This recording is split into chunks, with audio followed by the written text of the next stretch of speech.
ठीक है. So the first question that we have is, without getting into the reading of everything, I hate reading such a big questions. उसने हमें L calculate करने को बोला हुआ है, उसने हमें W कैलकुलेट करने को बोला हुआ है, और उसने हमें H कैलकुलेट करने को बोला है, और उसने हमें आंसर बोला हुआ है in centimetre to the nearest of millimetres लिखना है हम लोगों ने. ठीक है. तो हम लोगों के पास जो भी आंसर्स आएंगे वो हम यहाँ पे नोट डाउन कर लेंगे. जो भी एल एच और डब्ल्यू की वैल्यू आएगी उसको हम लोग यहाँ पे नोट डाउन कर लेंगे. नेक्स्ट पार्ट में उसने कहा है, write down the M of the covered slide to the nearest of 1 gram, which mean decimal के बाद हमारे पास कितना आना चाहिए, राउंड ऑफ फिगर कितना आना चाहिए, 1 आफ्टर डेसिमल हमारे पास क्या होगा वो. तो 57 पॉइंट क्या आ जाएगा, 9. जैसे नॉर्मली ये होता है कि अगर हमारे पास डेसिमल के बाद वाला नंबर इवन है एंड इट्स ग्रेटर देन जो है 5, तो हम उसको राउंड ऑफ नहीं करते, बट चूंकि उसने हमें राउंड ऑफ करने को बोला हुआ है तो हम इसको 57.9 लिख देंगे यहाँ पे. ठीक है. डू यू ठीक है। अंडरस्टैंड कि अगर हमारे पास डेसिमल के बाद वाला नंबर या what ever the number is even and is greater than 5, तो हम उसको राउंड ऑफ नहीं करते. If it's even and less than 5, तो हम उसको राउंड ऑफ कर देते हैं. Odd numbers in the case में सिग्निफिकेंट फिगर्स के कुछ रूल्स होते हैं, उसके अकॉर्डिंगली ये वाली चीज मैं आपको बता रहा हूँ. फिर उसने बोला हुआ है, calculate the density by using this formula. तो हमारे पास जो फॉर्मूला, जो एम की वैल्यू आई, एल डब्ल्यू और एच की वैल्यू है, वो पुट करके हम यहाँ पे आंसर निकाल लेंगे. अब मास का यूनिट हमारे पास क्या है यहाँ पे, ग्राम्स है, और वॉल्यूम हमारे पास किस में था, सॉरी लेंथ किस में थी, सेंटीमीटर में. तो यूनिट क्या बनेगा हमारे पास, ग्राम्स पर सेंटीमीटर क्यूब हमारे पास. फिर उसने बोला है, the teacher writes down the mass and thickness of a single microscope slide on a piece of card as shown in figure 1.4. Use your answer to be 1 and information from the card in figure 1.4 to estimate the number of microscope slides N1 in the covered stack.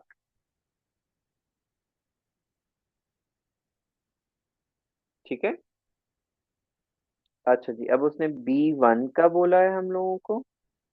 B1 में मास कितना था हमारे पास, 57 वो, और single slide का मास कितना है हमारे पास, 4.2. तो हम क्या करेंगे, टोटल मास को किससे डिवाइड कर देंगे, 4.2 से. तो टोटल मास कितना था, 57.87 डिवाइडेड बाय 4.2. देखें क्या आंसर आ रहा 13.78। है, 13.78, सॉरी 13.78, और क्या आ रहा है, बस इतना ही है. 13.77857। सेवन बस सेवन है। एट फाइव सेवन जी। 77857, तो इसको राउंड ऑफ करके हम 13 पॉइंट क्या लिख देंगे, 8. ठीक है. फिर उसने हमें बोला है, use your answer to A and information from the card in figure 1.4 to obtain another estimate of the number of microscope slides N2 in the covered stack. अब देखते हैं हमने A पार्ट में क्या निकाला था. ए पार्ट में हमने लेंथ, हाइट निकाला था. ठीक है. अब यहाँ पे चूंकि हमने हाइट अभी नहीं लिखा यहाँ पे, तो उसने, लेट से हमारे पास हाइट यहाँ पे 5 बन रही थी या 10 सेंटीमीटर बन रही थी, लेट से. ठीक है. और उसने हमें ठीक। थिकनेस ऑफ वन स्लाइड क्या दी हुई है, 0.1, 0.11. तो हम क्या करेंगे, हम टोटल हाइट क्या करते, हमारे पास क्या नंबर ऑफ शीट्स के केस में क्या हम लोग करते थे, height divided by total number of slide, ऐसे ही होता था. अब हम इसके लिए क्या करेंगे, जी। इन दोनों को आपस में क्या कर देंगे, तो डिवाइड कर देंगे. तो 0, 10 टोटल हाइट थी, divide by thickness of one slide. तो क्या देखो क्या आंसर आएगा, 10/0.11 क्या आ जाएगा, 90.909। 90 पॉइंट. जी।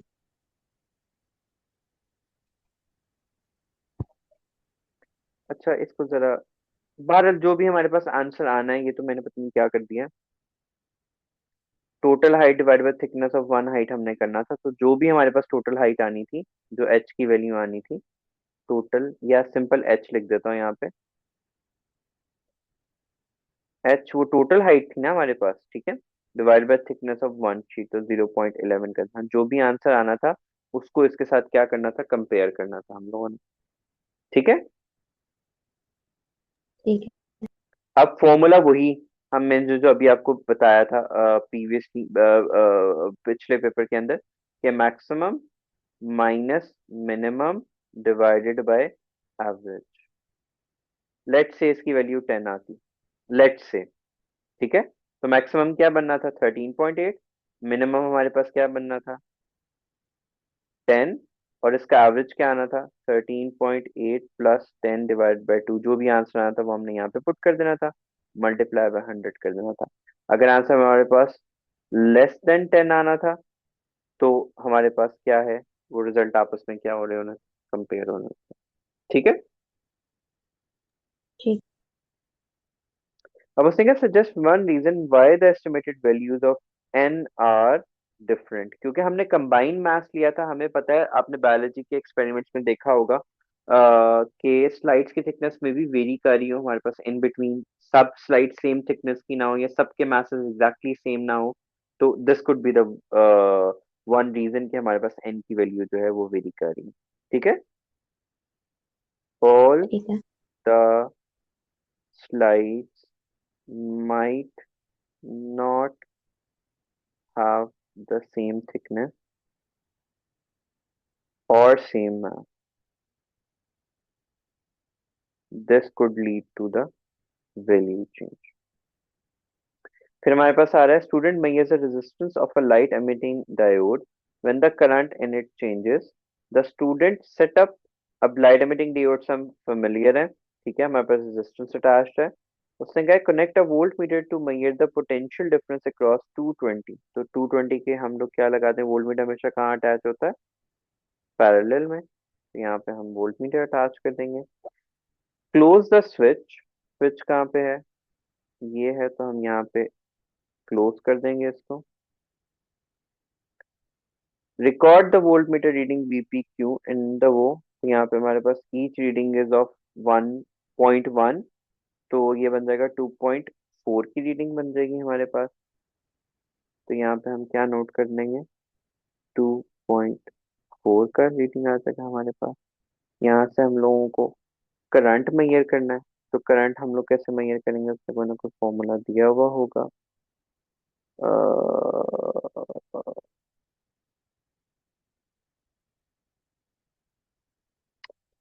करंट के लिए उसने हमें फॉर्मूला दिया हुआ है VPQ divided by R. VPQ की वैल्यू हमारे पास देखो क्या बन रही है,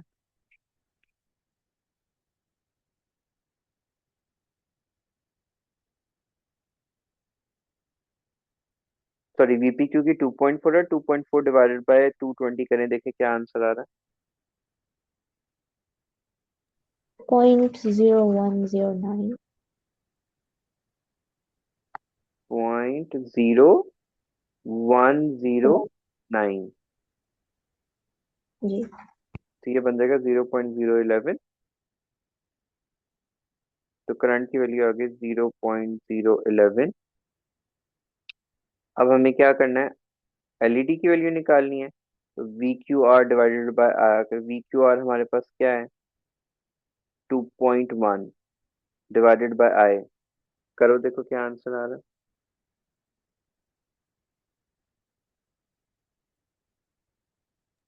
2.1 डिवाइडेड बाय which value? वो जो अभी हमने करंट की वैल्यू निकाली थी, 0.0109। And I have told you, जिस थ्योरी पेपर में भी जो हमने राउंडेड ऑफ वैल्यू यूज की होती है, उसको हम नहीं यूज करते कैलकुलेशन में, वो सिर्फ आंसर नोट करने के लिए होती है। जब हमें कैलकुलेशन में दोबारा उस वैल्यू को यूज करना होता है, तो हम उसकी एक्चुअल वैल्यू को लेते हैं, always note the actual answer somewhere, ताकि जब आगे कहीं कैलकुलेशन में यूज हो रहा हो तो आप उसको अप्लाई कर सकते। ठीक है। I got 192.5.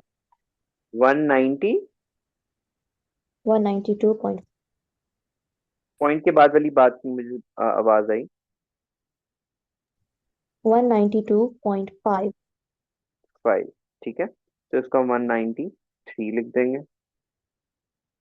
अब यहाँ पे हमें VPQ कैलकुलेट करना है, हमारे पास फॉर्मूला था VPQ into R over R is equal to I होता है।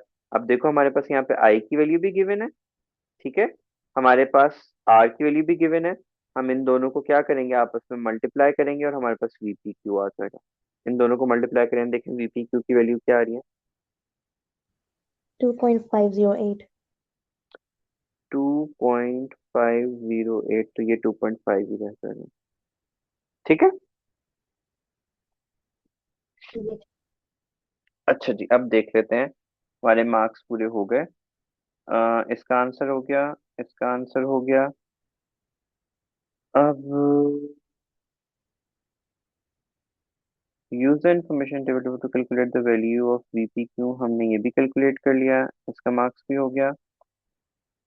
As the resistance between P and Q changes, the current in the circuit changes. Use your result in table 2.1 to a conclusion. State how the change in current affects the potential difference VQR across the LED and the resistance LED उसमें।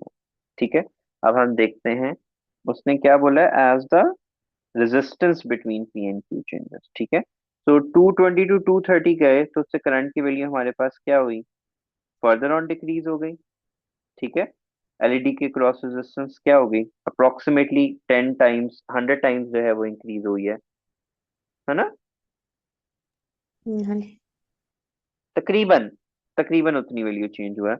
और जो VP Q क्या था हमारे पास, VP Q तो volt meter की resistance थी, we Q R LED के क्रॉस की रेजिस्टेंस थी, सॉरी वोल्टेज थी, वो भी डिक्रीज हो रही है हमारे पास, ठीक है। सो हम क्या कंक्लूड कर सकते हैं इससे रिजल्ट में, कि by increasing the resistance the current decreases, clearly हमें दिख रहा है वहां पे, ठीक है। हम्म, as the current decreases VLED decreases, ठीक है, and RLED increases. Another student uses a variable resistor to control the current in the circuit. Draw a symbol of variable resistor. तो वो हमने पहले भी बनाया था, हम ये भी बना सकते हैं। फिर advantage using a variable resistor, variable resistor का एडवांटेज हमें क्या होता है कि we do not need to change the value of resistor every time, हमें सर्किट को ओपन नहीं करना पड़ता, हम क्लियरली वेरिएबल रेजिस्टर की वैल्यू को चेंज करके अपना आंसर को क्या कर लेते हैं, वेरी कर लेते हैं, ठीक है। अवॉइड ठीक है। connecting and disconnecting the circuit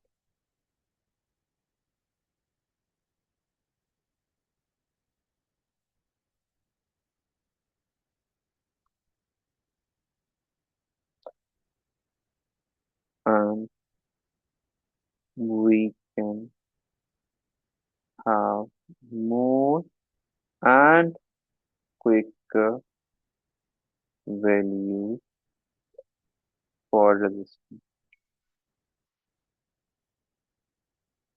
ठीक है। फिर हमारे पास ये आ गया, उसने हमें डी कैलकुलेट करने को बोला है, डेसिमल 1 डेसिमल नंबर तक हमें आंसर देना है। उसने कहा है कि 1/5 है, एक्चुअल साइज बताएं। लेट्स से कि अगर हमारे पास ये 7.6 सेंटीमीटर निकलता है, तो 1/5 ऑफ द ओरिजिनल साइज था, तो इस वैल्यू को किससे मल्टीप्लाई कर देंगे, 5 से, to get the actual value. अगर यहाँ पे 1/3 लिखा होता तो 3 से कर देते, 10 लिखा होता तो 10 से कर देते, so forth and so on, ठीक है। Then they asked us कि कैलकुलेट द एक्चुअल डिस्टेंस, तो जो भी वैल्यू आएगी 7.6 को मल्टीप्लाई बाय 5 करके जो भी आंसर आएगा वो हम यहाँ पे प्लेस कर देंगे, ओके। अब उसने कहा state two ways in which the image differs from the object. अब वो क्या है, we can clearly say inverted है, सेकेंडली क्या है, मैग्नीफाइड, वही कर देंगे हम लोग यहाँ। फिर उसने कहा कि magnification is v over u, your answer to A2 to calculate the magnification, वो तो u क्या है हमारे पास, यू हमारे पास ये है,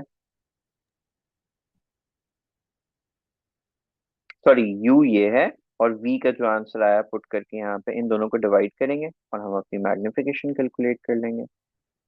then we need to draw a graph which is the set of data, उसने हमें बताया हुआ है एक्स एक्सिस पे हमें यू ड्रॉ करना है, वाई एक्सिस पे हमें वी ड्रॉ करना है, और हमें ग्राफ ड्रॉ और बेस्ट फिट कर्व बनाना है। ठीक है, उसने हमें बता भी दिया हमें क्या करना है। All we need to do is कि हमें यहाँ पे प्लॉट करना है कि हम X axis and Y axis पे क्या ड्रॉ करें। तो एक्स एक्सिस पे हमारे पास क्या है, यू है, तो यहाँ पे यू सेंटीमीटर लिख देंगे, और वाई एक्सिस पे क्या है, वी, तो वी सेंटीमीटर लिख देंगे। इसका हमें कुछ मार्क्स मिल जाएंगे। एंड देन हम ग्राफ ड्रॉ करेंगे। ग्राफ में हमने क्या मेक श्योर करना होता है कि 3/4 ऑफ द ग्राफ यूज हो। जो पॉइंट्स हैं हमारे उनके लिए हमने बड़े बड़े सर्कल्स नहीं बनाने, हम स्मॉलर डॉट बनाएंगे। ठीक है, कि जो विजिबल हो बट उस बॉक्स को कवर भी ना कर रहा हो। ठीक है, ठीक है। सो फिर देन वो हमें कर्व कैसी बनती है एग्जैक्टली? जैसे जो पॉइंट्स आएंगे हमने उनको कंबाइन कर लेना। Okay, know like straight lines, है ना? नहीं नहीं, उसने जब कर्व बोला तो स्ट्रेट लाइन क्यों बनानी है। हाँ राइट, ओके। और बेस्ट फिट का जब भी टर्म यूज होता है ना, बेस्ट फिट का मतलब ये होता है कि एक तो equal number of points above and below the line होने चाहिए हमारे पास, हम कर्व बनाएं या बेस्ट फिट लाइन बनाएं। ठीक है, कर्व में तो प्रोबेबली सारे पॉइंट्स उस पर आ ही जाते हैं। बेस्ट फिट लाइन जब हमारे पास लिखा हुआ होता है, तो first parameter that we need to keep in our mind is के, for example if I have to draw a line, हम ड्रॉ ऐसे करेंगे, तो equal number of points should be left above and below the point, no matter what, के एक भी जो point है वो उस पे लाई नहीं कर रहा। ठीक है, इससे कोई फर्क नहीं पड़ता हमारे पास। ठीक हो गया। ठीक है। हमें क्या ध्यान रखना है कि whenever we're going to draw the line we have to make sure कि लाइन के above and below equal number of decimal points left हो, और उनका distance from the line भी equal होना चाहिए। ठीक है, if this point is this, तो दूसरे पॉइंट का डिस्टेंस भी ये एंड ये आपस में कंपेरेबल हो सारे point. Okay. Best fit line का ये रूल हो, नो मैटर व्हाट कि वो किसी भी पॉइंट से पास आउट नहीं हो रही है, we have to make sure कि वो बेशक सेंटर से पास आउट हो, equal number of decimals left above and below हो, and they should be at equal distance from the line as well. Okay, that is the ये that line, you need to keep in your mind. Sorry, ये line ruler से नहीं draw करनी है, right? Ruler से ही draw करनी है। हाँ ओके। रूलर को सेट ही इस तरीके से करना है आपने, you will put the ruler and you will see के वेदर मैं रूलर को डाउन मूव करूं या अप मूव करूं कि मेरे वो सारे पैरामीटर्स फिल अप हो रहे हो उसमें। ठीक है। मैं लाइन बाद में ड्रॉ करूंगा, पहले रूलर को रख के मैं अबव एंड बिलो देखूंगा कि where should I pass the line के, या तो वो मैक्सिमम नंबर्स को टच करती हुई जाए, या इफ इट्स नॉट पासिंग, बिल्कुल ही इरेगुलर डेटा हमारे प्लेस हो रहे हैं, तो equal number of points left हो अबव एंड बिलो। ठीक है। अब ये बाकी सारा हमने जो है उस डाटा के अकॉर्डिंगली ही करना था जो हमने ग्राफ ड्रॉ करना था। अब सोचने का, suggest one technique you use when doing the experiment to ensure the image on the screen is as clear as focused. ठीक है, तो हमने पहला पॉइंट ये रखना है कि जब भी हम इस तरह के एक्सपेरिमेंट आते हैं, move the screen slowly, perform the experiment in a darker room.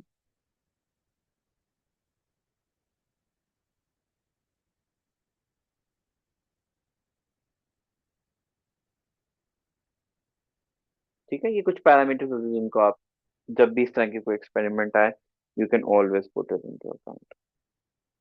ठीक है, okay.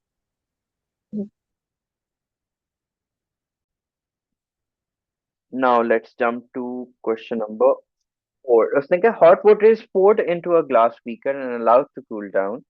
Uh, Then experiment to investigate how the rate at which the water cools depend on the diameter of the water surface exposed to air.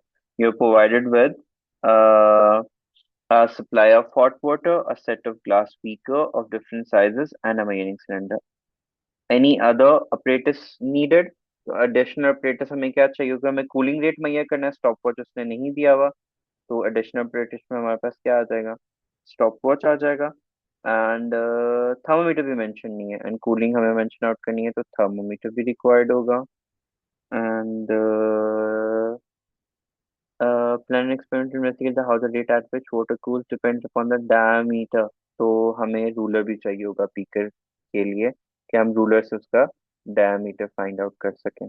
ठीक है, यहाँ से हम diameter find out करेंगे with the help of ruler. फिर उसने कहा है a brief description of the method using वो the key variables to control, पहले कर लेते हैं। वेरिएबल्स में अगर कूलिंग है तो हमें volume of water and initial temperature of water ये कांस्टेंट रखना है फॉर फेयर रिजल्ट्स। और क्या आ सकता है हमारे पास? टाइप ऑफ बीकर हो सकते हैं हमारे पास, ठीक है। Material of beaker, sorry, material of beaker आ जाएगा इसके अंदर। And time for cooling equal देना है, टाइम फॉर टेम्परेचर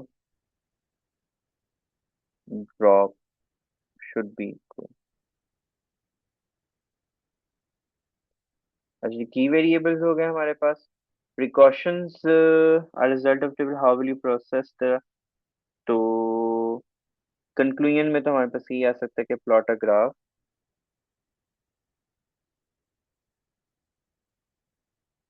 उसमें हम क्या कर सकते हैं? अब क्लियरली हम डायमीटर वर्सेस टेम्परेचर ही नोट कर रहे हैं, डायमीटर वर्सेस टेम्परेचर।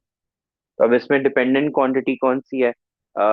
टेम्परेचर। और इंडिपेंडेंट हमारे पास क्या है? डायमीटर। तो डायमीटर एक्स एक्सिस पे आ जाएगा, और वो टेम्परेचर जो है ऑन दी अदर आ जाएगा। डायमीटर में हम लोग सेंटीमीटर ले लेते हैं, और टेम्परेचर में डिग्री सी ले लेंगे। और if the graph is straight line, then there is a direct relationship,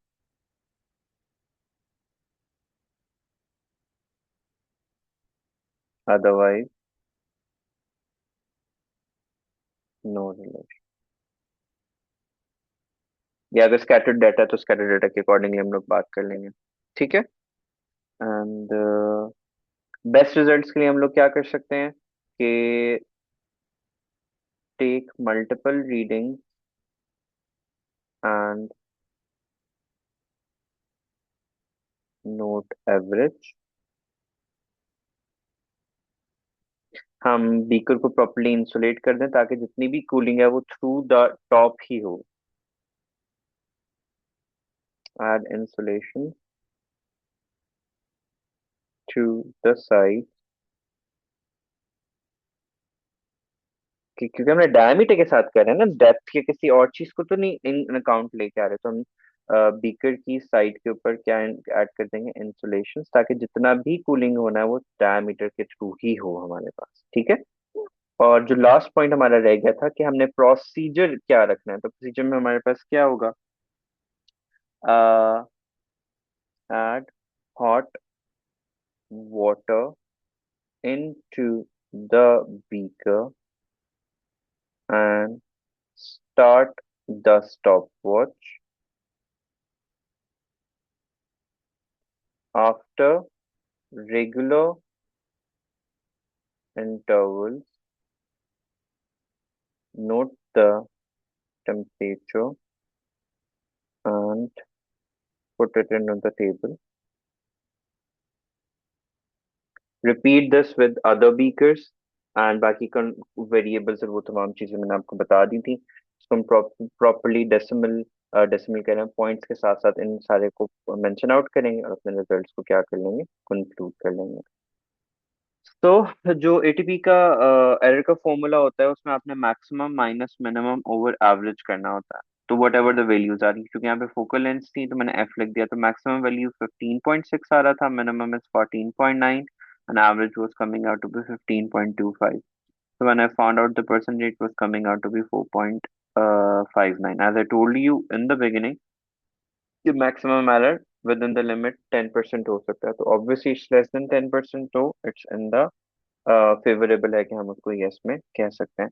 next question जो है उसको बस आपने ये ध्यान देना होता है कि what parameters he is asking in this question, ठीक है। तो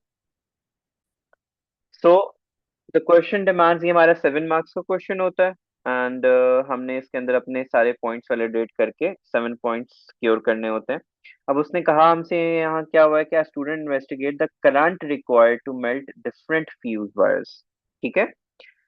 Up figure shows a circuit fused wires with a selection of different diameters and and metals, different diameters and metals भी different है, हमारे पास लेंथ सबकी सेम है। Metre rule, ammeter and variable resistor, we know that कि हमारे पास variable resistor कहाँ पे अटैच होगा, यहाँ पे आके। तो पहले हमने डायग्राम करनी है, एमीटर कहाँ पे अटैच होगा यहाँ पे, तो हमें 1 मार्क्स तो यहीं से मिल जाएगा, ठीक है। हमें सर्किट कंप्लीट करना है। अभी मैंने रीड नहीं किया कि उसने क्वेश्चन में डिमांड किया हुआ है। अब उसने कहा state the sorry plan experiment to investigate how one factor affect the current required to melt a fuse. You do not need to write about safety precautions in your plan. State the variables, बल्कि complete the circuit आ गया, तो वो हमने already कर लिया हुआ है। State the variables that you use to investigate, तो अब हम इसमें क्या कर सकते हैं, हमारे पास वेरिएबल क्या आएगा, हम करंट को करेंगे वेरी, ठीक है। So very current until the wire melt, ठीक है। अब यहाँ से हम उस करंट की वैल्यू को नोट डाउन कर लेंगे। अब हम वहां से मेजर करेंगे। अब हम रिलेशनशिप किसके दरम्यान बना सकते हैं, current versus diameter of the wire. हम क्या करेंगे, different diameters of the wires को यहाँ पे प्लेस करेंगे, ठीक है। और यहाँ से करंट को इंक्रीज करेंगे, करंट सॉरी वेरी करेंगे। हम करंट की वैल्यू को नोट करेंगे अक्रॉस डायमीटर, और फिर उसका रिलेशनशिप बिल्ड कर लेंगे, ठीक है। अब इसमें हमने कांस्टेंट क्या रखना है। अब हम प्रॉपरली क्या करेंगे, अपरेटस सबसे पहले क्या आएगा, मेथड, क्योंकि हमें कोई एडिशनल अपरेटस रिक्वायर्ड नहीं है। तो मेथड आएगा, उसमें कहेंगे we will arrange the circuit according to figure.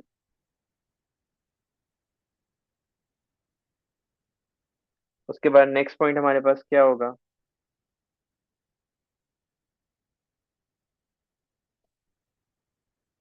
Very current up till the wire melt, ठीक है। थर्ड पॉइंट हमारे पास क्या होगा कि note the value of current versus diameter of the wire, ठीक है। अब ये मेथड हो गया हमारे पास। अब कंट्रोल वेरिएबल्स हमारे पास क्या होंगे, कंट्रोल वेरिएबल्स में हमारे पास क्या आएगा, लेंथ ऑफ द वायर।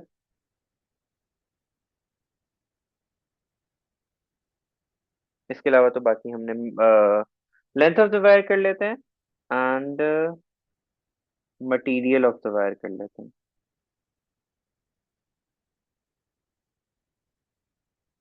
ठीक है। फिर कंक्लूजन्स हम कैसे बिल्ड करेंगे,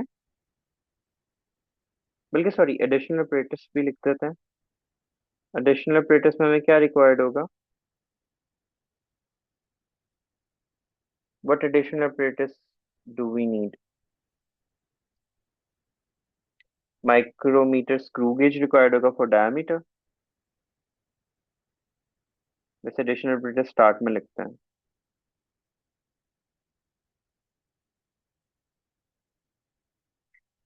screw gauge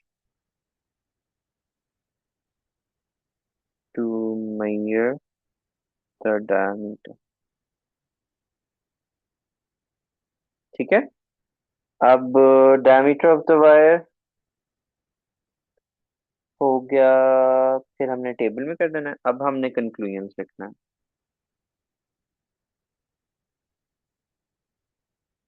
compare diameter versus current and see if increasing, if का टर्म इज वेरी इंपॉर्टेंट, ठीक है, क्योंकि हमने कंक्लूजन अपनी सिर्फ टर्म्स के बेस पे देना होता है। Increasing current, sorry, increasing diameter increases the value of current for the wire to melt, ठीक है। if it is increasing, relationship is direct, ठीक है। अब क्वेश्चन यहाँ पे रेज ये होता है, I am sorry writing is very bad. अब यहाँ पे क्वेश्चन ये आ सकता है कि अब हमने यहाँ पे टेबल ड्रॉ करना है, ठीक है। टेबल की वैल्यू हमारे पास क्या हो सकती है, आप बताओ। मैंने अभी अब बताया भी है, टेबल क्या होगा हमारे पास।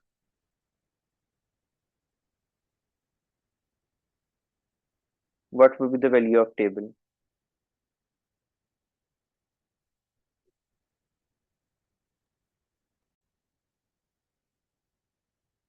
करंट, और क्या हमने उसके रिस्पेक्ट से किया था, डायमीटर।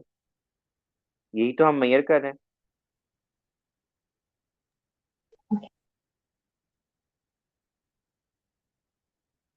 बस ये। अब देखो यहाँ पे हमने टाइम को क्यों डिस्कस नहीं किया, क्योंकि हमें नहीं पता कि at what value of current जाके वायर ने मेल्ट होना है, ठीक है। तो हम टाइम को कांस्टेंट नहीं रख सकते, और ना ही हमने स्टॉप वॉच इसलिए यूज की। अब इसके अंदर हमारे पास pre knowledge of the topic required होता है, ठीक है। अब हमें इलेक्ट्रिसिटी का पता था कि हमें क्या क्या चीजें थी, इस वजह से हमने एमीटर सीरीज में लगाया, वोल्ट मीटर नहीं यहाँ पे अटैच किया, क्योंकि वेरिएबल रेजिस्टर का हमें सिंबल हमने कोर्स वर्क में याद किया हुआ है, तो हमने विदाउट उसमें वो कर दिया। हमने वेरिएबल्स कैसे चूज किए, कि भाई उसने हमें यहाँ पे ऑप्शन दिया हुआ था कि डायमीटर्स डिफरेंट है एंड मेटल्स भी हैं हमारे पास अवेलेबल। तो हम क्या कर सकते थे कि अगर हम मेटल को चूज करते, मेटल वर्सेस करंट को चूज करते, तो हमने कंट्रोल वेरिएबल्स क्या रखने थे कि अब diameter of the wire and क्या कांस्टेंट रखना था, लेंथ ऑफ द वायर, ये कांस्टेंट रहता, ठीक है। सिंस हमने किसके अगेंस्ट बनाया, डायमीटर वर्सेस करंट के, तो हमने कंट्रोल वेरिएबल्स क्या रखी है कि टाइप ऑफ मेटल जो है वो क्या रखेंगे, सेम। तो ये ओपन एंड क्वेश्चन होता है, हम अपने अकॉर्डिंगली इस क्वेश्चन को क्या कर लेते हैं, सॉल्व कर लेते हैं। Do we understand the question, how to get full marks in this question. Yes.